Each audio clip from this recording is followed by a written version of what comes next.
ಸಚಿವ ಈಶ್ವರ್ ಖಂಡ್ರೆ ಅವರೇ, ನಿಮ್ಮ ಇಲಾಖೆಯಲ್ಲಿ ಭಾರಿ ಅಕ್ರಮ ಆಗಿದೆ ಕಣ್ರಿ.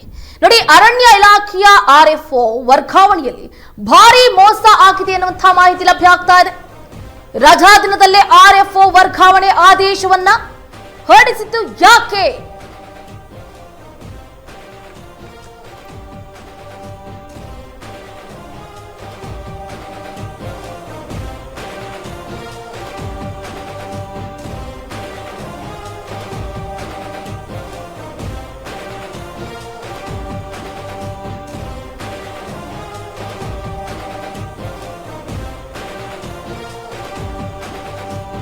ನೋಡಿ, ಸಚಿವ ಈಶ್ವರ್ ಖಂಡ್ರೆ ಅವರಿಗೆ ಒಂದು ಈ ವಿಷಯವನ್ನ ಮುಟ್ಟಿಸಬೇಕಾಗುತ್ತೆ. ನಿಮ್ಮ ಇಲಾಖೆಯಲ್ಲಿ ಆಗಿರುವಂತಹ ಭಾರಿ ಅಕ್ರಮ ಇದು. ಅರಣ್ಯ ಇಲಾಖೆಯ RFO ವರ್ಗಾವಣೆಯಲ್ಲಿ ಭಾರಿ ಮೋಸ ಆಗಿದೆ ಅನ್ನುವಂತಹ ಗಂಭೀರ ಆರೋಪ ಇದೀಗ ಕೇಳಿ ಬಂದಿದೆ. ರಜಾ ದಿನದಲ್ಲೇ RFO ವರ್ಗಾವಣೆ ಆದೇಶವನ್ನ ಹೊರಡಿಸಿದ್ದು ಯಾಕೆ? ಅರಣ್ಯ ಇಲಾಖೆಯ ಸಿಬ್ಬಂದಿಗಳು ಕಣ್ಣಿದ್ದು ಕುರುಡದ ರಾತ್ರಿ ಅಥವಾ ಇದು ವ್ಯವಸ್ಥಿತ ಕರ್ಮಕಾಂಡವೇ ಅನ್ನುವಂತಹ ಪ್ರಶ್ನೆ ಮೂಡ್ತಾ ಇದೆ. ವರ್ಗಾವಣೆ ಹಿಂದೆ ಅರಣ್ಯ ಇಲಾಖೆ ಅಧಿಕಾರಿಯ ಒತ್ತಡ ಇತ್ತ ಅಥವಾ ಮುಂಬಡ್ತಿ ಅವ್ಯವಹಾರದ ಬಳಿಕ ವರ್ಗಾವಣೆ ಆದೇಶಕ್ಕೂ ಕೂಡ ಪ್ರಶ್ನೆಯನ್ನ ಮಾಡಿದ್ರ? ಹಲವು ಅನುಮಾನಗಳಿಗೆ ಈಗ ಕಾರಣವಾಗಿದೆ ವರ್ಗಾವಣೆಯ ಆದೇಶ. ಅರಣ್ಯ ಪಡೆ ಮುಖ್ಯಸ್ಥೆ ಮೀನಾಕ್ಷಿ ನೇಘಿ ವಿರುದ್ಧ ಇದೀಗ ಗಂಭೀರ ಆರೋಪ ಕೇಳಿ ಬಂದಿರುವಂಥದ್ದು. ರಜಾ ದಿನದಲ್ಲೇ 19 ವಲಯ ಅಧಿಕಾರಿಗಳ ಅರಣ್ಯ ಅಧಿಕಾರಿಗಳ ವರ್ಗಾವಣೆ ಆಗಿದೆ. ಏಕಕಾಲದಲ್ಲೇ ಮೀನಾಕ್ಷಿ ನೇಘಿ ಅವರು ಇಂತಹ ನಿರ್ಧಾರವನ್ನು ತೆಗೆದುಕೊಂಡಿದ್ದಾರೆ. ಕಾರಣ ಏನು? ಮೀನಾಕ್ಷಿ ನೇಘಿ ಅವರು ತಗೊಂಡಂತಹ ಈ ನಿರ್ಧಾರದ ಹಿಂದೆ ಯಾರಿದ್ದಾರೆ? ಆಲ್ ಆಫ್ ದಿ ಸಡನ್ ಇಂತಹ ಡಿಸಿಷನ್ ಅನ್ನ ತಗೊಳ್ಳೋದಕ್ಕೆ ಹೇಗೆ ತಾನೇ ಸಾಧ್ಯ ಆಗುತ್ತೆ? ಸಚಿವ ಈಶ್ವರ್ ಖಂಡ್ರೆ ಅವರೇ, ಇಷ್ಟು ದೊಡ್ಡ ಅಕ್ರಮ ನಿಮ್ಮ ಕಣ್ಣಿಗೆ ಕಾಣಿಸ್ತಾ ಇಲ್ವಾ?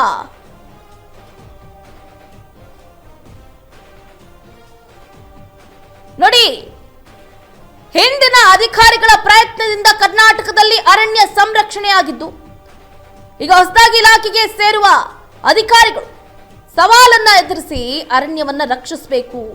ಆದ್ರೆ ಇಲ್ಲಿ ಆಗ್ತಾ ಇರೋದೇನು? ಏಕಾಏಕಿ ರಜಾ ದಿನದಲ್ಲೇ 19 ವಲಯ ಅಧಿಕಾರಿಗಳ ಅರಣ್ಯ ಅಧಿಕಾರಿಗಳ ವರ್ಗಾವಣೆ ಆಗಿದೆ.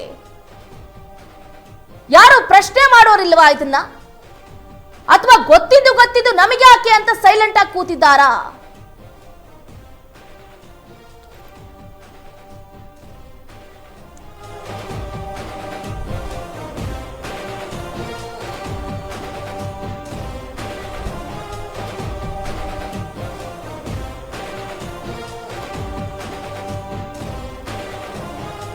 ನೋಡಿ, ಸಚಿವ ಸಂಪುಟ ಬದಲಾವಣೆಯಲ್ಲಿ ಖಂಡ್ರೆ ಫುಲ್ ಬ್ಯುಸಿಯಾಗಿ ಹೋಗ್ಬಿಟ್ಟಿದ್ದಾರೆ. ಅರಣ್ಯ ಇಲಾಖೆಯಲ್ಲಿ ಮುಂದುವರೆದ ಮುಂಬಡ್ತಿ ಹಗರಣ ಒಂದು ಕಡೆ ಆದ್ರೆ, ಅಧಿಕಾರಿಗಳಿಗೆ ಅನುಕೂಲ ಆಗುವ ರೀತಿಯಲ್ಲಿ ವರ್ಗಾವಣೆಯನ್ನ ಮಾಡಿದ್ದಾರೆ. ಇದು ಸರಿನಾ? ಹಾಗಾದ್ರೆ ಇದಕ್ಕೆ ಎಷ್ಟು ತಗೊಂಡಿದ್ದೀರಾ ಲಂಚ? ಅವ್ರಿಗೆ ಬೇಕಾಗಿರುವಂತಹ ಜಾಗ, ಅವ್ರು ಕೇಳಿದಂತಹ ಪ್ಲೇಸ್ಗಳಿಗೆ ಹೆಂಗೆ ನೀವು ವರ್ಗಾವಣೆ ಮಾಡಿದ್ರಿ? ಆಪ್ತ ಸಿಬ್ಬಂದಿಯನ್ನ ಪ್ರಮುಖ ಹುದ್ದೆಗಳಿಗೆ ನಿಯೋಜನೆ ಮಾಡಿದ್ದಾದ್ರೂ ಹೇಗೆ? ಹಾಗಾದ್ರೆ ಯಾರು ಯಾವ ಹುದ್ದೆಗೆ ಬೇಕಾದ್ರೂ ಶಿಫ್ಟ್ ಆಗಬಹುದಾ? ಕಾನೂನು ನಿಯಮಗಳನ್ನ ಮೀರಿ RFO ಹುದ್ದೆಗೆ ಮುಂಬಡ್ತಿಯನ್ನ ನೀಡಲಾಗಿದೆ. ಪ್ರಭಾವಿ ವಲಯಕ್ಕೆ ಸೇರಿದವರಿಗೆ ಹುದ್ದೆಯನ್ನ ನೀಡಿದಂತ ಗಂಭೀರ ಆರೋಪ ಇದೀಗ ಅರಣ್ಯ ಇಲಾಖೆಯಲ್ಲಿ ಕೇಳಿ ಬಂದಿದೆ. ಮುಂಬಡ್ತಿ ವಿಚಾರವನ್ನ ಬಿತ್ತರಿಸಿತ್ತು ಸ್ಪೀಡ್ ನ್ಯೂಸ್ ಕನ್ನಡ. ಜಾತಿ ಮತ್ತು ರಾಜಕೀಯ ಪ್ರಭಾವದ ಮೇಲೆ ವರ್ಗಾವಣೆ ಮಾಡಲಾಯಿತಾ? ಇದುವರೆಗೂ ಸರ್ಕಾರದಲ್ಲಿ ದಾಖಲಾಗದ ಅಧಿಕೃತ ದೃಢೀಕರಣ.